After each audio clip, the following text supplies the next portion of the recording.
Good morning students. We are going to discuss exercise of our third chapter, that is diversity in living organisms. Okay, biology का आपका ये third chapter है, लेकिन serial से अगर science का देखेंगे तो ये सेवन्थ चैप्टर है. Okay students, first one question, why do we classify organisms? जीवधारियों को ऑर्गेनिजम्स को क्लासीफाई करने की आवश्यकता क्यों पड़ी? There are millions of species on the earth. For anybody it is impossible to study about each of them in his lifetime. मतलब अगर देखा जाए तो मिलियंस ऑफ स्पेसीज़ हैं अर्थ पर, उनको उनके बारे में स्टडी कर पाना पॉसिबल नहीं है. सो classification makes it easy to study the organisms on the basis of certain common characters. Okay, certain common characters के आधार पर हम उसको easily study कर पाएंगे. Now second question, give 3 examples of the range of variations that you see in life forms around you. आप अपने आसपास पाए जाने वाले डिफरेंट जो ऑर्गेनिजम्स हैं उनमें उनकी लाइफ में 3 वेरिएशन आपको बताने हैं. First one, that is your about ants, cockroaches, spider, house flies, etc. live in same building. Okay, they look entirely different from each other, yet all of them belong to arthropoda. यानी सभी तो arthropod में आते हैं, लेकिन फिर भी एक दूसरे से क्या हैं, वेरी करते हैं. Okay, human, monkey, cat, dog live in the same neighbourhood. एक ही स्थान पे ये तीनों चारों अलग अलग टाइप के जानवर रहते हैं, लेकिन वो कम्प्लीटली एक दूसरे से डिफरेंट होते हैं. They look internally different yet all them belong to mammalia. Okay, सभी मेमेलिया से किंगडम मेमेलिया में पाए जाते हैं, लेकिन फिर भी वो सभी एक दूसरे से डिफरेंट हैं. A nearby park may show wide variety of plants right for small grass to a giant banyan tree. Okay, देखा जाए तो अगर किसी पार्क में अगर हम जाते हैं तो ऐसा वहाँ पर भी देखने को मिलेगा कि वैरायटी ऑफ प्लांट्स आपको देखने को मिलेगा. Now on page number 82 there is a question, what do you think which do you think is a more basic characteristics for classifying organisms in place where they live, the kind of cells they are made up of. Okay, which do you think more basic characteristics, आपकी समझ से more basic characteristics क्या है? जिस place पर रहते हैं वो निवास स्थान उनका, या काइंड ऑफ सेल्स, या तो डिफरेंट सेल्स जिससे वो बने हैं. तो दोनों में से किसको आप मानते हैं और क्यों उसको आप जस्टिफाई कर रहे हैं? The kind of cells an organism is made of its more basic characteristics of classifying organisms, because it gives a scientific angle to classification. Okay, देखा जाए तो क्लासीफाई करने का सबसे अच्छा तरीका है कि सेल लेवल पे जाकर उनको क्लासीफाई किया जाए. ओके, ये साइंटिफिक एंगल से इसको क्लासीफाई करने की बातें क्लियर हो रही हैं. More over a particular dwelling place can be full of organisms of a wide of variety. Okay, लेकिन जबकि देखा जाए तो एक निवास स्थान पर डिफरेंट टाइप के डिफरेंट वेराइटीज़ के ऑर्गेनिजम्स आपको वहाँ देखने को मिल सकते हैं. उस आधार पर हम उसको क्लासीफाई नहीं कर सकते, लेकिन सेल लेवल पर अच्छे से कर सकते हैं. Now second question, what is the primary characteristic on which the first division of organisms is made up of. Okay, primary characteristics आपको बताना है जिस बेस पर ऑर्गेनिजम्स को डिवाइड किया गया. तो organisation of nucleus is the primary characteristics on which the first division of organisms is made. Okay, देखिए ये किस बेस पर किया गया? प्राइमरी कैरेक्टरिस्टिक्स उनका न्यूक्लियस है जिसके बेस पर उनको डिवाइड किया गया. Based on this organisms can be इधर प्रोकैरियोटिक और यूकैरियोटिक. इस आधार पर हम जीवधारियों को प्रोकैरियोटिक या यूकैरियोटिक हम कह सकते हैं. Question number 3, on what basis are plants and animals put into different categories. किस आधार पर प्लांट्स और एनिमल्स को हम डिफरेंट कर सकते हैं. Plants are autotrophs while animals are heterotrophs. Cell wall is present in the plants while it is absent in animals. Okay, plants do not need to move from one place to another while most of the animals need to move in search of food. Okay, now our page number 83, question number 1 is that which organisms are called primitive and how are they different from and thus so called advanced organism. Primitive किनको बोलते हैं और किस तरीके से वो advanced हुए. N organism which is simple is called primitive, यानी जो ऑर्गेनिज्म सिंपल होते हैं उनका सेल उनका न्यूक्लियस वेल डिफाइंड नहीं होता है, मेम्ब्रेन बाउंड सेल ऑर्गेनेल्स नहीं पाए जाते हैं. ओके, सेल का जो स्ट्रक्चर है वो काफ़ी स्मॉल होता है, they are primitive. On the other hand an organism with high level of division of labor by informing of organs and organ system is called advanced. primitive में नहीं, इनकी कंडीशन क्या होती है, ये प्रिमिटिव लेवल पे होते हैं क्योंकि इनमें वेल डिफाइंड सारी चीज़ें नहीं होती हैं, लेकिन एडवांस्ड में ये सब सारी चीज़ें वेल डिफाइंड होती हैं. Now will advanced organism be the same as complex organism? Why? Okay, क्या एडवांस ऑर्गेनिज्म कॉम्प्लेक्स ऑर्गेनिज्म से सेम हो सकते हैं? क्यों होंगे? Complexity in body design evolve because of necessary to adopt according to the changing environment. देखिए, complexity जो होती है, जटिलता, वो धीरे धीरे इन्वायरमेंट में अडॉप्ट होने की वजह से होती है. Hence a complex organism would be an advance one. जो कॉम्प्लेक्स ऑर्गेनिज्म है वो एडवांस होते जाएगा in comparison to simple organism. Simple की तुलना में वो और एडवांस होते जाएगा. Okay, now page number 85, question number 1. What is the criteria for classification of organism as belonging to kingdom monera और प्रोटिस्टा? ओके, उनका जनरल क्राइटेरिया क्या है ये आपको क्लियर करना है मोनेरा और प्रोटिस्टा के. Organism which are prokaryotic belong to kingdom monera, यानी जो प्रोकैरियोटिक हैं वो किस में बिलोंग करते हैं? मोनेरा में. On the other hand organisms which are eukaryotic and unicellular, they belong to protista. Now second question, in which kingdom will you place an organism which is single celled eukaryotic and photosynthetic? Okay, आप किसी organism को ऐसे organism को जिनमें single cell, eukaryotic और photosynthetic है, उसको आप किस में रखना चाहेंगे? That will be put in plant kingdom. Most simple photosynthetic है, मतलब उसमें प्लांट के अलावा और कोई हो ही नहीं सकता है. Now third question is that in the hierarchy of classification which grouping will have the smallest number of organisms with the maximum characteristics in common and which have largest number of organisms? Okay, hierarchy of classification के आधार पर हमको ये clear करना है कि smallest group किनका है और लार्जेस्ट ग्रुप किनका है.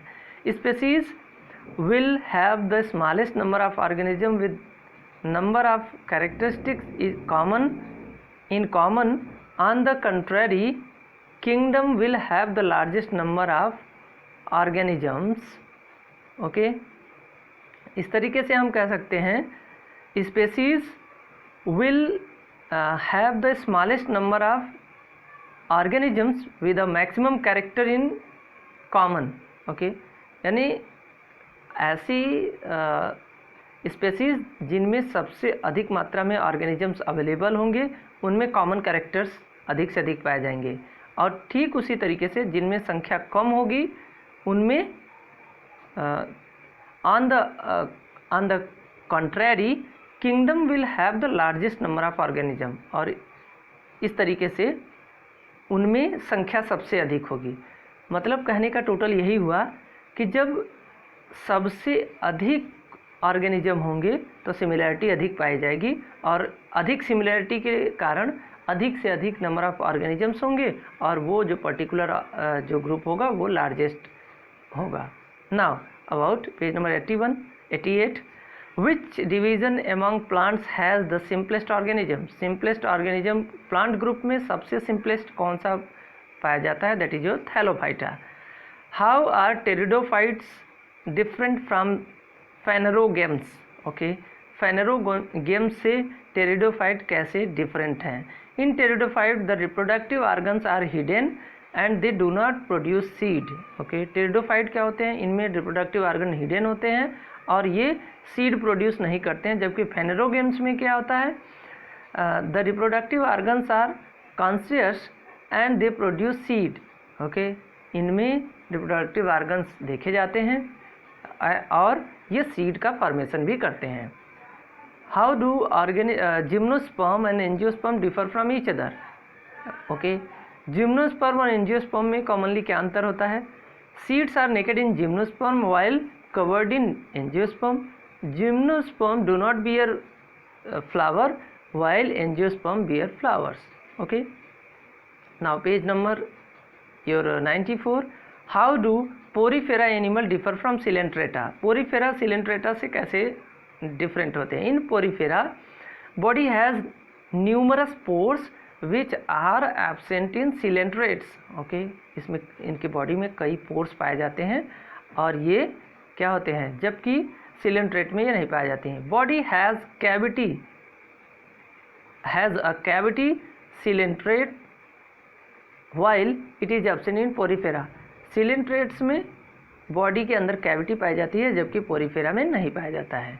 How do annelid differ from arthropod? Annelid arthropod से कैसे डिफरेंट है? Segmented body is found in annelid while true segmentation is absent in arthropods, जबकि आर्थ्रोपोड्स में ट्रू सेगमेंटेशन नहीं पाया जाता है. Arthropods have joint appendages. Okay, उनमें जॉइंट अपेंडेजेस पाए जाते हैं, मतलब उनके जो पैर होते हैं वे कई पार्ट में डिवाइडेड होते हैं. Which are absent in annelid, जबकि एनिलिड में अपेंडेजेस होते ही नहीं हैं. What are the difference between amphibian and reptiles? Amphibian और रेप्टाइल में अंतर क्या होता है? Amphibian need water to lay eggs and external fertilization is external. Amphibian इनको फर्टिलाइजेशन के लिए वाटर की ज़रूरत होती है, ये एग ले करते हैं कहाँ? वाटर में. Reptilian do not need water to lay egg, fertilization is internal. इनको पानी की कोई ज़रूरत नहीं होती है फर्टिलाइजेशन के लिए, और इनमें क्या होता है? इंटरनल फर्टिलाइजेशन होता है. Amphibian use both skin lungs for breathing. Amphibian दोनों रेस्पिरेशन के लिए, ब्रीदिंग के लिए लंग्स और स्किन दोनों का यूज करते हैं, जबकि reptilian breathe only through lungs. Okay, what are the differences between animals belonging to the aves group and animalia? Aves और एनिमेलिया में क्या अंतर होता है? In aves body is covered with feathers while in mammals it is covered with hair. Okay, aves में पक्षी वर्ग में क्या होता है? बॉडी पर फीदर पाए जाते हैं, पंख पाए जाते हैं, जबकि मैमल्स में हेयर पाया जाता है. Mammary glands are absent in aves while present in mammals. Okay, mammary gland पाए जाते हैं आपके मैमल्स में, जबकि ये इनमें एवीज में नहीं पाए जाते हैं. 4 limbs of aves modified into the wings. Aves का जो 4 लिम्ब होता है वो विंग्स के रूप में कन्वर्ट हो जाता है, which is not in case of mammals, जबकि मैमल्स में ऐसा नहीं पाया जाता है. एवीज आर ओवीपैरस, यानी जितने भी पक्षियाँ होती हैं वो अंडे देती हैं, while most of the mammals are viviparous. लेकिन जो भी मैमल होते हैं they born new baby. Okay, they born infants. Okay, exercise का आपका first question is that what are the advantages of classifying organisms? Organisms को क्लासिफाई करने का बेनिफिट क्या है? There are millions of species on the earth. For anybody it is impossible to study about each of them in lifetime. Classification makes it easy to study organisms on the basis of certain common characters. आपने ऊपर जो question का answer देखा था same वही question है. Okay, how would you choose between 2 characters to be use developing a hierarchy in classification? Okay, classification की hierarchy को मेंटेन करने के लिए कोई ऐसी 2 डेवलपिंग आपको कैरेक्टर्स बतानी है, 2 कैरेक्टर्स बतानी है. We need to look at the fact if given characters is present in a small number of organisms or a larger number of organisms. सबसे पहले हमको ये ध्यान देना है कि उसमें ऑर्गेनिजम्स की संख्या कम है या अधिक है. In the first case, the commonality of characters would represent a species. Okay, commonality के आधार पर वहाँ पर वो क्या स्पेसीज को रिप्रेजेंट करेगी. In the latter case, commonality of character would present a higher taxa. अगर उसमें कम से कम अगर जीवधारी हैं तो वह हायर टैक्सा को वह शो करेगा. Like genus, family, order and phylum. Okay, explain on the basis for grouping organisms into 5 kingdom. Okay, किस आधार पर 5 किंगडम में उनको डिवाइड किया गया. Following points explain of grouping organisms into 5 kingdoms. Organisation of nucleus, किस किस आधार पर. पहली चीज़ उनकी न्यूक्लियस की बनावट के आधार पर. Organisms with unorganised nucleus are kept under the kingdom monera. मतलब मोनेरा में उनको रखा गया जिनकी क्या कंडीशन थी कि उनके न्यूक्लियस वेल डेवलप्ड नहीं थे. Those with organised nucleus are kept in other kingdom. जिनका वेल डेवलप्ड न्यूक्लियस था उनको दूसरे में रखा गया. Number of cells unicellular. Eukaryotic are kept in kingdom protista. Protista में उनको रखा गया जो यूनिसेलुलर थे. While multicellular eukaryotes are kept in other kingdom. लेकिन जो मल्टीसेलुलर यूकैरियोट्स थे उनको दूसरे में रखा गया. Mode of nutrition present of cell wall.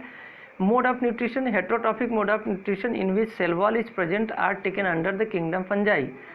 अब देखिए, जो हेट्रोट्रॉफिक ऑर्गेनिज्म इसमें ऐसे थे जिनमें क्लोरोफिल नहीं पाया जाता था, उनको फंजाई में रखा गया. Autotrophic organisms in which cell wall is present are taken in kingdom plantae. और जो जिनमें क्या पाया गया, जिनमें क्लोरोफिल पाया गया उनको ऑटोट्रॉफिक मोड ऑफ न्यूट्रिशन में रखा गया और इस तरीके से उन्हें किंगडम प्लांटी में रखा गया. Organisms in which cell wall is absent are taken in the kingdom animalia. और ऐसे ऑर्गेनिजम्स जिनमें सेल वॉल एब्सेंट होता है, इसके साथ साथ क्लोरोफिलस, नॉन क्लोरोफिलस होते हैं, उनको किस में रखा गया, किंगडम एनिमेलिया में रखा गया. Now about fourth question, what are the major divisions in the plantae. What is the basis of these divisions. आइए प्लांटी के डिफरेंट उसके डिविजन्स को पढ़ते हैं. That is thallophyta, single body designs with no differentiation in root, stem and leaves.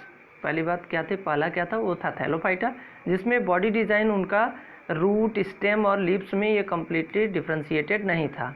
Bryophytes, body is differentiated into stem leaf like structure. यानी stem और leaf like structure में ही bryophytes क्या थे, डिफ्रेंशिएटेड थे. Vascular system is absent. Vascular system इनके में नहीं पाया जाता था. While in pteridophyte, body is differentiated into root, stem, leaves. Root, stem, leaf में ये कम्प्लीटली इनका डिफ्रेंशिएटेड था. इसके साथ साथ वैस्कुलर सिस्टम इनमें पाया जाता था, मतलब जाइलम और फ्लोएम इनमें देखा गया. Reproductive organs as inconspicuous seeds are not produced. Okay, gymnosperms में क्या देखने को मिला, seeds are naked. while in angiosperms seeds were covered. Now your question number 5, how are the criteria for deciding divisions in plants different from criteria for deciding the subgroups among animals? Okay, आइए different criteria के बारे में हम study करेंगे. Animals का के सब group को कैसे वो डिफाइन करता है. In the plant kingdom morphological character are taking into consideration while deciding about the division. Okay, plants में उनका मॉर्फोलॉजिकल यानी आउटर स्ट्रक्चर को देख करके उनको डिवाइड किया गया. Morphology is the study of shape and form of various parts. Morphology क्या होता है, इसमें उसके डिफरेंट शेप और उसके पार्ट्स के जो डिफरेंट पार्ट्स हैं उसको स्टडी किया जाता है. In the animalia kingdom anatomical character are taken into consideration. जबकि किंगडम एनिमलिया में एनाटॉमिकल कैरेक्टरिस्टिक्स को लिया जाता है। While deciding about subgroup, यानी सब ग्रुप को डिसाइड करने के लिए एनाटॉमिकल स्ट्रक्चर को लिया जाता है। What is anatomy? Anatomy is the study of various organs. Okay, anatomy क्या होता है? एनिमल के वेरियस ऑर्गन के बारे में स्टडी करने को हम एनाटॉमी बोलते हैं। यानी अगर प्लांट्स को अगर हम ग्रुपिंग करने की बात आती है तो इनके मार्फोलॉजिकल यानी एक्सटर्नल स्ट्रक्चर के आधार पर उनको डिसाइड किया गया, लेकिन जब एनिमल्स को डिसाइड करने की बात आई तो इनमें उनके वेरियस ऑर्गन्स की स्टडी करके तब उनको सब ग्रुपिंग उनको किया गया। Now explain how animal invertebrate are classified into further subgroups. अब हमको यहाँ पे ये वर्टिब्रेट को कैसे सब ग्रुप में डिवाइड किया गया है इसके बारे में आपको क्लियरेंस देना है। नाउ वर्टिब्रेट्स का पहला सब group that is your fishes. The body is streamline. इनका जो बॉडी होता है वो कैसा होता है? नाव के आकार का। Muscular tail is present which assist in locomotion. Okay, इनकी जो पूंछ होती है वो मस्कुलर होती है, वो लोकोमोशन में यानी उनको चलने में मदद करती है। Body is covered with scale. Body पर स्केल्स पाई जाती हैं। Paired gills are present. इनकी जो गिल्स होती हैं वो पेयर में पाई जाती हैं। Which can breathe oxygen dissolve in water, जिसकी मदद से वो पानी में घुलनशील ऑक्सीजन को वो ले सकते हैं। They are cold blooded animal. Cold blooded animal होते हैं। Their heart has only 2 chambers and they lay eggs. Okay, these are the things. Now about tetrapoda. Animals have 4 limbs for locomotion. Okay, ऐसे animals के पास 4 limbs होते हैं locomotion के लिए। Hence the name tetrapoda. इस तरीके से इनका नाम टेट्रापोडा रखा गया है। टेट्रा मीन्स 4, पोडा मीन्स वही limbs. Tetrapoda is divided four classes amphibia, reptilia, aves and mammalia. Okay, tetrapoda को एम्फीबिया, रेप्टिलिया, एविज और मैमिलिया में इनको डिवाइड किया गया है। Now about amphibia. These animals are adapted to live both in water and land. Amphibian वो होते हैं जो पानी में भी रह सकते हैं और ज़मीन पर भी रह सकते हैं। Mucus glands of skin keep the skin moist. Mucus gland इनकी स्किन में पाई जाती है और इस तरीके से इनका जो स्किन होता है वो गीला बना रहता है। The animals breathe through skin when in water और through lungs when on land. यानी जब वो पानी में रहते हैं तो वह किसकी मदद की? स्किन की मदद से वो ब्रीदिंग करते हैं, और जब पानी से बाहर आ जाते हैं तो लंग्स की मदद से वो ब्रीदिंग करते हैं। The heart are 3 chambered. Generally उनका हार्ट 3 चैम्बर्ड होता है। These are cold blooded animals. ये सभी क्या होते हैं? कोल्ड ब्लडेड एनिमल्स होते हैं। फ्रॉग, टोड, सैलामेंडर ये इसके एग्जाम्पल हैं। Now about reptilia. These animals so crawling moment for locomotion. ये रेंग कर चलते हैं। Skin is hardened to form scale. इनका स्किन स्केल के कारण, स्पाइनी स्ट्रक्चर की वजह से ये कैसा होता है? काफ़ी कठोर होता है। Most of the reptilian have 3 chambered heart but crocodile has 4 chambered. Okay, heart mostly देखा जाए तो रेप्टिलियंस के पास 3 चैम्बर्ड हार्ट होते हैं, लेकिन क्रोकोडाइल को छोड़ करके। ओके, क्रोकोडाइल को छोड़ करके ऐसा है। Okay, for example that is snake, लेजर्ड, crocodile, turtle, etc. Now about aves, the body is covered with feathers. इनकी बॉडी जो होती है वो किससे ढकी होती है? फीदर यानी पंखों से ढकी होती है। 4 limbs are modified into wings. उनका जो 4 limb होता है वो विंग्स के रूप में परिवर्तित हो गया रहता है। These are warm blooded animals. Okay, इनका बॉडी टेम्परेचर कांस्टेंट होता है। Their heart is 4 chambered. इनके हार्ट जो होते हैं वो 4 चैम्बर्ड होते हैं। 2 ऑरिकल 2 वेंट्रिकल होते हैं। Bones are hollow. Okay, bones hollow होते हैं जिसको हम न्यूमैटिक बोलते हैं। विच असिस्ट इन फ्लाइंग, जो उड़ने में मदद करते हैं। All the birds belong to this class. और जितने भी बर्ड्स होते हैं वो सभी इस क्लास से संबंधित होते हैं। Okay, the body is covered with hair. इनका अब मैमेलिया के बारे में जान लेते हैं। Mammalia, in mammalia their body is covered with hairs. Skin has sweet gland, यहाँ पर स्वीट दिया है, SWEAT स्वीट आप जान लीजिएगा, sweat and sebaceous gland. Okay. Mammary glands are present in females and used for nursing the young ones. Okay. इनकी body में, females के बॉडी में क्या पाया जाता है, इनमें मेमोरी ग्लैंड पाया जाता है जो कि अपने यंग वंस को नरिश करने में हेल्प आउट करते हैं. Most of the mammalians give birth to young ones and are called viviparous. यानी अधिकतम जो मैमल्स होते हैं वो बच्चे को जन्म देते हैं, लेकिन some mammals lay eggs that are oviparous. लेकिन कुछ ऐसे एक्सेप्शनल केसेस हैं जो कि अंडे देते हैं, that are called as viviparous, oviparous, that are platypus, echidna. Okay students, now here is few example of mammalia, that is human, chimpanzee, lion, okay, platypus, horse, etc. That's all about this chapter. Thank you.